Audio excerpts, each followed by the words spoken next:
Good morning, and welcome to the Brenda Perryman Show right here on TV 33 WHPR, Comcast 20 or 90 in Detroit and Oakland County. Of course, we stream on the web, www.tv33whpr.com, and there's even an app for your smartphone, so check it out.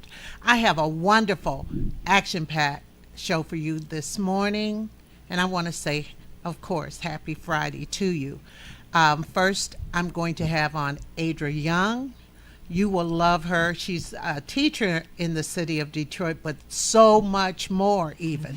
And she's a value to her students. And then I have an interview with Hollywood actress Mandy Moore, A Walk to Remember. She did a lot of films, and she'll be calling in for about 4 or 5 minutes to talk about a cause that's very dear to her heart that deals with pets. And also, I have Mr. Con Davison. Wait till you hear his story, and he has triumphed so much in his life. So, without further ado, I'd like to introduce my first guest, Adra Young. Good morning. Good morning, Miss Brenda. Thank you for having me. Oh, I am so excited to have you. We were supposed to do this in December, Yes. but some things happened, and I didn't broadcast in that part of December. Yeah. And also, but you know, you were worth the wait. Oh. Worth the wait. I've been hearing about her for years. She's Wow. Well, let's tell the audience a little about you first. Now, where are you from? Well, I call myself Detroit's adopted daughter, but I am a native of Gary, Indiana, and Going back to Indiana. Indiana. Here I come. I attended Central State University in Yes. Wilberforce, Ohio, and then you had so many great recruiters like Dr. Audrey Brown, who came to my school and recruited educators back here. And I came here, I interviewed, and that's how it went down. With Detroit Public Schools. Yes. And tell the audience what school you're at. Currently, I am teaching at Ronald Brown Academy, and that is on the east side of Detroit, Michigan. Now, do you teach particular subject matter? Yes, currently I teach ELA, which consists of English, reading, spelling, writing, and social studies. And do you incorporate a little drama into that? Absolutely got to keep it creative in the classroom. Got to keep your students' interest piqued. Yes. Right. And I've been very taken with her because, well, you know, I'm in theater and everything, and she wrote a couple of monologue books. Yes. And a monologue is one person speaking. And one book is called The Everyday Living of Children and Teen Monologues, and this volume 1, and we have volume 2 here. And I'm very impressed because you deal with kids, and this is just wonderful. These are online too? They're online, and you can order them on my website, or you can get all 3 of my books via ebook version for just $6. Oh, really? Yes, you can. Currently, these 2 books are available bounded, print and for bound. And then my latest book that was wrote in 2013 is in via ebook version. And that's a Boolean book for middle school youngsters called The Misfits. And what did you base your monologues off of? I based my monologues off my teaching experience with my students. In other words, what I saw occurring in the classroom, I analyzed it and left that child anonymous and created a monologue to go with that child's story. Because as you know, children have so many different issues and dilemmas that are going on with them.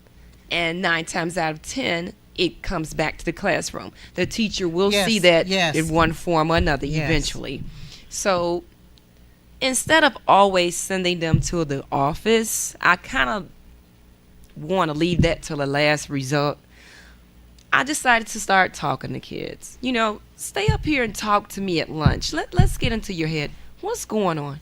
Why would you come in here and act a straight fool this morning? But then when you talk to them and when they share these stories about what's going on and what they're enduring at these tender this tender age and time for them. Some of these kids go through so much before they even get to school in the morning. Ideal. Like half the battle was just making it to the classroom in the morning. So once you hear some of the testimonies and then you try to look at their situation from their standpoint, and then you say, I see why this baby came to school acting like this. Or now understand, because what's going on in your world, you have to make a transition when you come into school. Wow. Yes, there's so many stories that you hear from the kids. You know, you can tell when a child is acting different if you get close to these children. Absolutely. And I do consider myself to be a parent, and I tell my students that, you're here with me 7 hours a day, 5 days a week. Now, minus lunchtime, that's, you want to say 30 hours. Well, you spend a lot of time with your kids. And sometimes they see you more than they see their parents. Yes, unfortunately, that can be the case, yes. Wow. Now, what has been your students' reactions? Do they read some of the monologues? And I took it upon myself to put copies in the classroom because everyone can't always afford to, purchase books. Of course. Well, I had some copies available in the classroom, and on a good note, I did not get them back because they were so into the read. And I'm like, those are classroom copies. You were supposed to bring those back so the other kids could read. Right. But they were so into them. 2 of them never came back. So it's a positive way to look at that as well. That's a good thing, because they might be at home putting on their own little plays and stuff like that. Yes, and it's easy to read, and it's real life.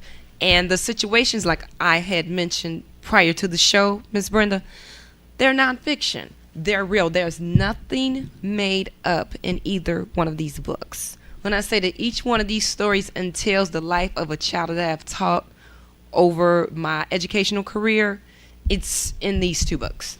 Look up Adra Young, A-D-R-A, Young, and get these because they're just good reading, too. It's good reading. Plug into young people. Now, your new book deals with bullying, yes, doesn't it? It's called The Misfits, and it's my first fictional book, and the title basically sells itself. The 4 children that are being bullied don't fit in with anybody. So their predator, Linda. Now, do they hang together? Well, let's just say they became friends by association. Okay. The bully or the predator in the book, Brenda, selected each one of them. Oh, Lord, Brenda's the predator? Brenda's the predator, yes. And because of Brenda, these kids came together and made a pact. And actually, the name The Misfits, they didn't give to themselves. Linda gave them that name as a joke. Linda? Yes. Linda's a bad girl. Oh, okay. Linda, yes, she is their antagonizer. And this book is geared to what ages? This book is geared, I would say, this is an actual tweens middle school book. There are a lot of bullying books out there for our babies, our kindergartners, 1st, 2nd grade. And then, the young adults have plenty of bully books. But then I thought to myself, being a middle school instructor, I said, there are not a lot of middle school content-based books for bullying. And sometimes the young adult books can be, some of the word usage, because it is classified as young adult, can be too much for a tween. Well, you talk about the books are on, it's an ebook. Yeah, right? All 3 of them are ebook, but the latest book is ebook, yes. Okay, but are you going to, what if a student doesn't have a computer, available to them? Would they be able to, there no hard copies are going to be made of this? That's a great question, Brenda. Hard copies are on the way. Oh, okay. And you can, for free, read so many pages of the book for free on the site. Right. So you can get just a little bit of what's going on, at least 20 pages of the book you can read on for free. your website? Yes, and on What Smashwords. is your website? www.ardannyl.me. And again, my books are on my site, Amazon.com, and Smashwords. Oh, okay. Bullying is such Well, were you ever bullied in school? Absolutely. I was bullied. I Absolutely. was. And somebody took my cookies. And it's a shame because I'm not going to tell my age, but it's funny how you could remember those kind of things. Oh, They God. just never seem to leave your memory. Well, you say, well, why am I getting bullied? Yeah. And I was a tall, thin girl, and I was quiet. And those were the days I was quiet. Uh-huh. I was quiet up to about fourth grade, but I was quiet, and they called me teacher's pet. And at the change of when the bell rang for lunch, they chased me out on the playground and that's everything. And I said, why? Oh, Miss But- Brenda, and I was just the opposite. I was a chunky girl. So Oh, I was okay. called Miss Piggy a little bit, chunky girl. Give me them cookies, you don't need them no way. So Yeah. I have been through that. So Yeah. I hate to see children bullied, and because it weighs heavy on my heart, I don't allow it. It's Oh, no. bullying. No. I do not tolerate it, and I never did try either. to instill in my kids, you don't have to tolerate it, and please let me know that it's taking place. And if you're afraid to discuss it with me amongst the other students, feel free to slap me a letter under the door or talk to me one-on-one, confidential. Right. You know, we can have a confidential conversation about it. Now, your book, The Misfits, does it help to solve any problems or? Absolutely. First of all,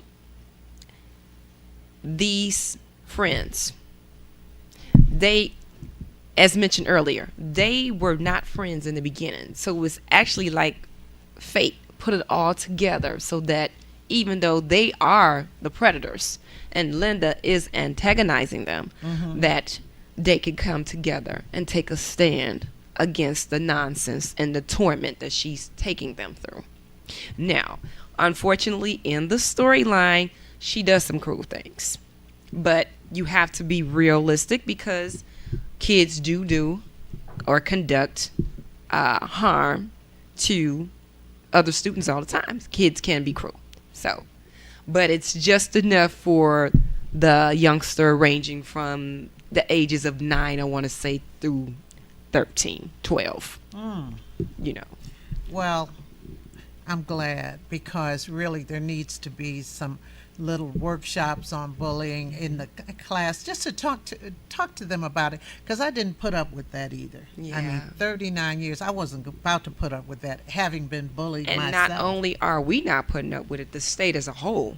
There is an adopted policy. If you go Now, on Michigan, yes, it is. www.michigan, Michigan.gov, and you can pull it up. So people are just fed up with it because children are taking extreme deadly measures, self-inflicting and causing harm to themselves because they're being antagonized to the point where they don't want to live. And then there's cyberbullying And now. that is actually Oh. worse. And let me tell you why. Because you can't identify the predator. Well, yeah, on some things. And then, like on Instagram, I know for a fact at this middle school, a few months ago, these girls during Easter break, they were Instagramming each other and threatening and everything. And that first day back to school before the bell rang, they were fighting.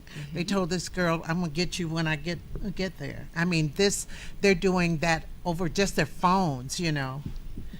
And it's so sad. And see, with cyberbullying, you cannot always identify Identify. the person who 'Cause is. somebody could come under another name and Yes. everything. And kids have, because of cyberbullying, done just as much bodily injuries or harm to themselves because of that.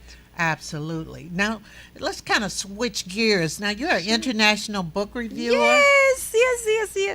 I have conducted over 142 book reviews.